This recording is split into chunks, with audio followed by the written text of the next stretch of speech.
Imagine you're playing cricket. The ball hits your legs and you're plumb in front.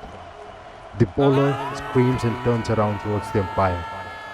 You see the umpire slowly raises his index finger. The bowling team rejoices. They thought they've got you.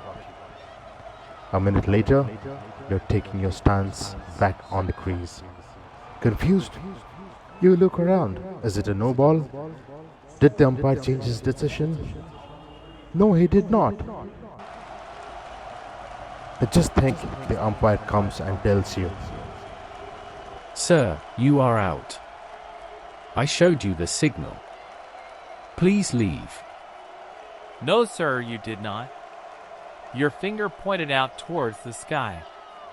I took it as a signal that it's going to rain. I thought you said hurry up. Win the match before rain spoils the game. what we expect from the market largely determines our approach towards trading. If we are afraid, we'll hesitate to take risks. Or eventually we might refrain from taking a trade at all. Our expectations have a huge influence over ourselves and our trading performances.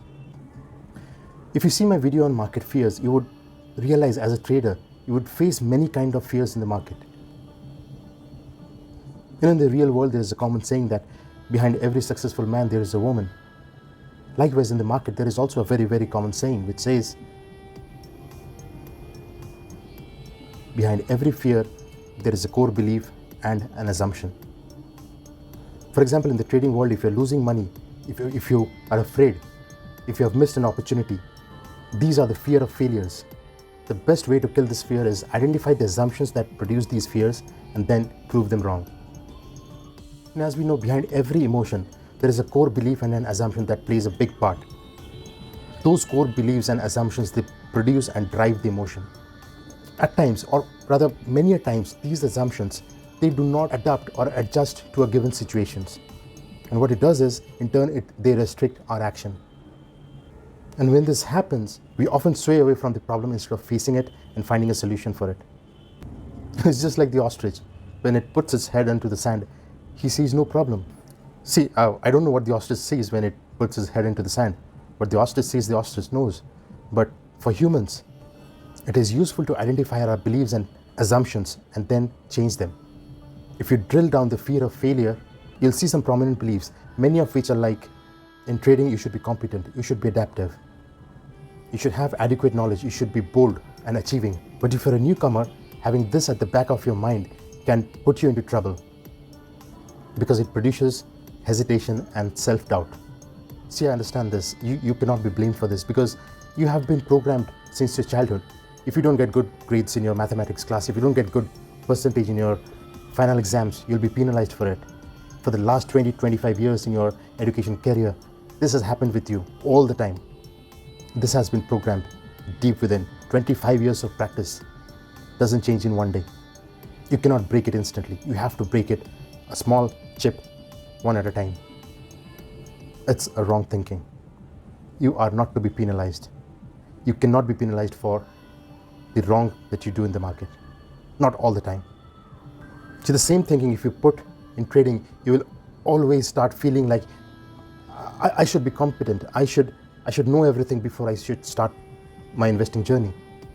I should be at the top of the world. I should get enough education before I plunge into the market and put in my first trade. And when this thing creeps into your head, you unwillingly bring fear in your life. And when fear comes in you, it'll unknowingly start spending all your energy thinking about all the negative happenings or all the negative consequences of failing instead of focusing on the now. It'll make you focus more on the negative consequences than allow you to focus on your trading plan or your trading strategy.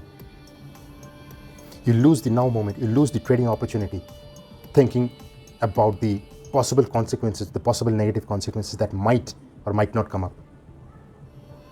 Your brain, your thought process will cultivate ideas and it'll try and dig out different methods and try and find out how you can be wrong. And because of that, you'll wait and you'll wait and you'll wait for the right moment to come. You'll keep waiting. Instead of making a trade, you'll start figuring out ways you can cover up your losses that has not happened yet because you haven't taken a trade. You will start thinking of how to overcome losses instead of making or taking opportunity of the current moment. All the daydreaming, all future calculations, all dreams of achieving something big, all of these will all remain in your head and on paper. It will not be executed. It's only dreaming and no action. That will be your situation. You focusing on the wrong area would restrict your movement in today's market experience. It reduces your ability to read today's market accurately. You are unable to analyze the market situation that's in today. The solution is get off your old school thinking that you have to be perfect in everything. You have to be the topper. You have to be good in class. Get off that thinking. I know it's tough. You have been programmed to do it for the last 20-25 years, but still you have to change it. You're bound to make mistakes in the market. You will lose. But the more you focus on your losses, the more you focus on what mistakes you're making and try and think of covering up your mistakes, fear is going to come back to you. It's going to come back very hard at you. You'll be fearful and you will make more mistakes as a result of this. So teach yourself a lesson today. You need not be perfect all the time. You need not make profit all the time. You should not focus on being competent. You should not focus on being the topper of the class, being adequate or achieving. No one can live up to these standards, not even the legends. Remember, the umpire within you will signal you out. Refute his decision. Start batting again. That's all for today. Thanks for watching. Take care. Have a nice day. Till then, SG signing off. Goodbye.